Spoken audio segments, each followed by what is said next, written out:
Hello everyone, Jeff with the Green Review here. When thinking about backyard water gardens, remember, clear water may still be polluted and capable of killing fish. To keep fish safe and healthy, we need to filter the water.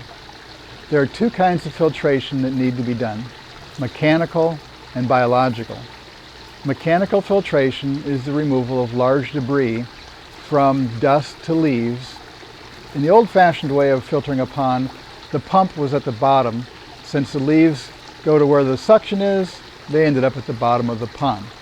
And then the pond owner became the mechanical filter.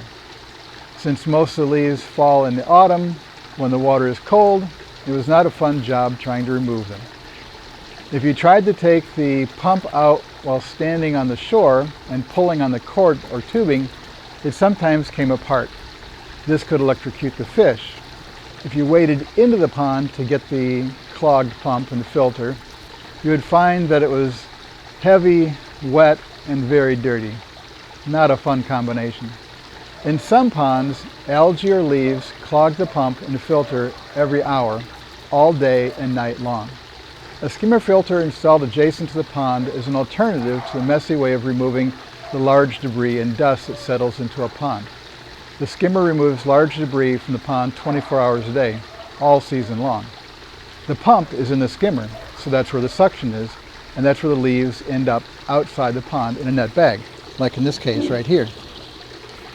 Net bag right here. And so all the leaves and debris are being sucked out to here. Having the pump in the skimmer box is also safer. The traditional method of a pump near the bottom of the pond is a disaster waiting to happen. If there's a pipe or fountain or waterfall that could leak water out of the pond, Murphy's Law says that someday it will. With a pump near the bottom of the pond, it will send all the water in the pond through the leak and out of the pond. With very little water left in the pond, the fish and the plants may die. This has happened to many ponds. If the same thing were to happen with the pump in the skimmer box, the water would stop going in the skimmer. The pond would drop down to a few inches of water, be gone, and that would be it.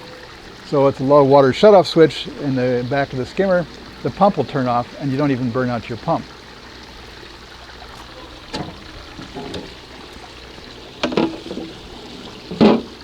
You can also have an inline pump so that the water is being sucked through the skimmer, through the net bag and the filter material, and instead of the pump and electricity being mixed in the back of the skimmer, the pump and electricity are separate, and the inline pump sends the water to the waterfall and through the biological filtration. The second kind of filtration in a pond is biological. The bacteria used in pond and aquarium filtration are found in nature and will eventually build up in a pond. But purchasing dry or liquid products from the pet store will speed up the process. Fish release ammonia through their gills every time they breathe. Ammonia is toxic to the fish, so it must be removed. Certain bacteria break down the ammonia for food, and their waste product is nitrite, which is also toxic to the fish. Other bacteria break down the nitrite, turning it into nitrate, which is not very toxic. Plants, including algae, use the nitrate for food. The pond needs lots of bacteria to keep the fish healthy. The water containing the fish waste products needs to move to where the bacteria are. Bacteria grow on rocks, filter pads, and other surfaces in the pond and filter system. Some filter materials have more surface area, and some allow for better water flow. A filter box may contain filter pads, plastic beads, or gravel. Filter pads are much easier to clean than layers of gravel, and a 1-inch layer of filter pads is equivalent to about 10 inches thick layer of gravel. So it's much better to have the filter pads in a waterfall filter like the one I'm sitting on. If the pond is smaller, has a lot of fish, then we want the filter system to have all of the water in the pond once an hour. If the pond is over a couple thousand gallons, then once every couple hours is going to be fine. Usually we have waterfalls that have more water flowing through than we need for the filter system.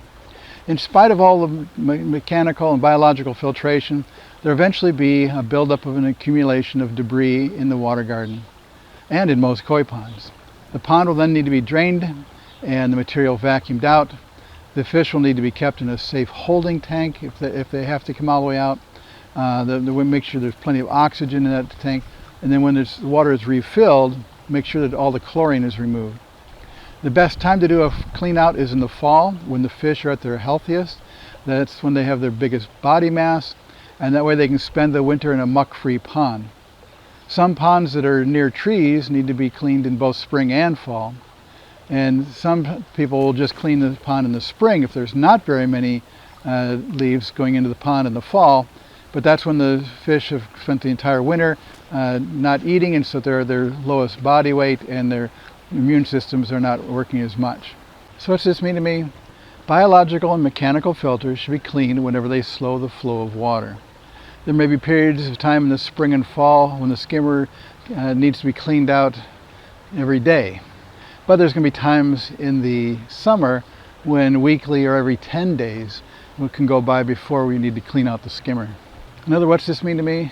Water garden maintenance work depends on the pond size and type. In general though, larger ponds are less work as they're more stable chemically and thermally, and larger filters take longer to get dirty. Filters installed on the outside of the pond are easier to service when they do need cleaning. And this is Jeff with the Green Review. Thanks for watching.